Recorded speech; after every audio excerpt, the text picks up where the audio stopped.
campus just hours ago when conservative commentator Ben Shapiro was prevented from stepping foot onto the campus of DePaul University in Chicago.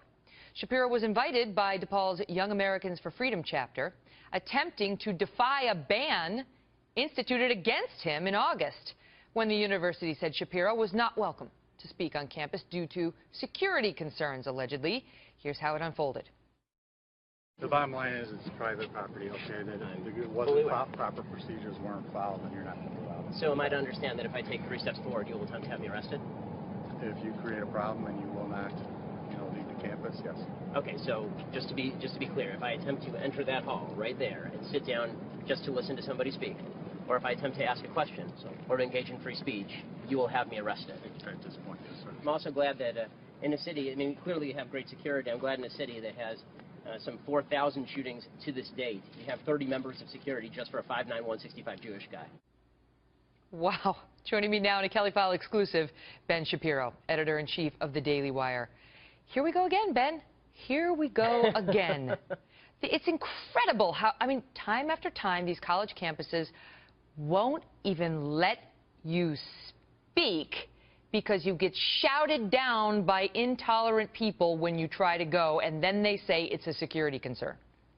Yeah, it really is amazing. This one was actually particularly amazing because there wasn't a protester anywhere in sight. So you had 30 security people but they could picture one in their heads.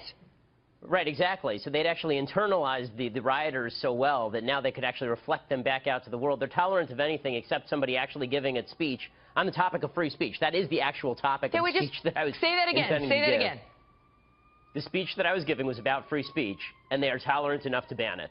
So that was exciting. It's unbelievable. You were not allowed to speak about free speech at all. This is what modern-day university campuses have come to. Not in all cases. There's the University of Chicago that denied people their safe spaces. But in this case, so you showed up there to make a point about free speech, and you were arrested. Now, does this have any public dollars coming its way, this university?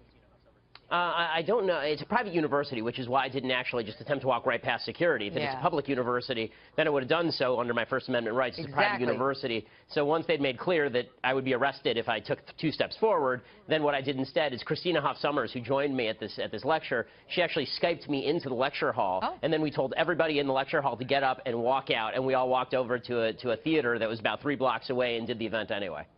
What do the kids who, if there are kids who are protesting, young adults, your presence, say? Do you know?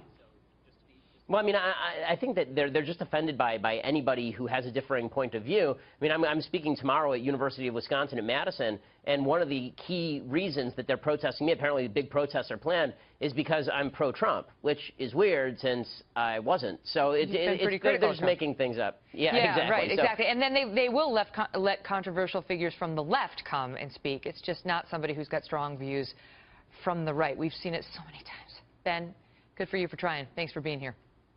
Thanks a lot. Remember that old First Amendment chestnut? The answer to speech you do not like is not less speech, it's more speech. It's like an important principle. Hey there, Ben. So I understand that you're an adequate opposer of socialism.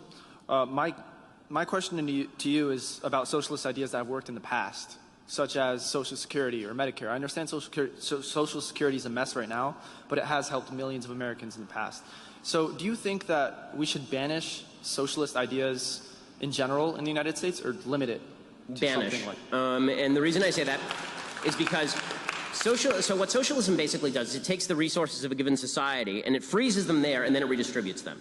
It doesn't account for growth. It doesn't allow for innovation and enlarging the pie.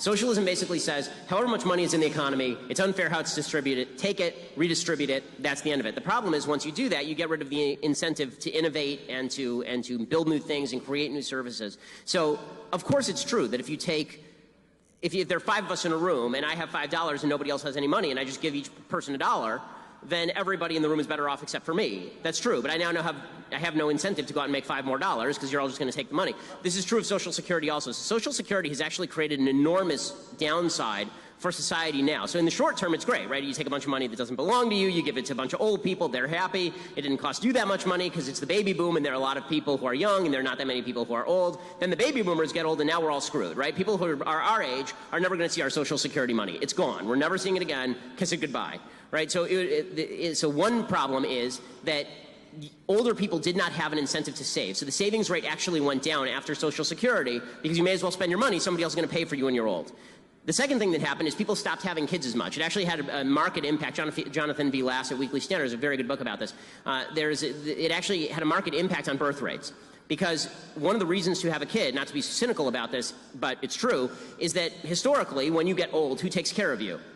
Your kids, right? I mean, that was the net cost. The net cost was that you were going to spend an enormous amount of money educating your children, bringing them up, keeping them safe, and then, when you got old, you weren't going to have to worry about it because little Billy was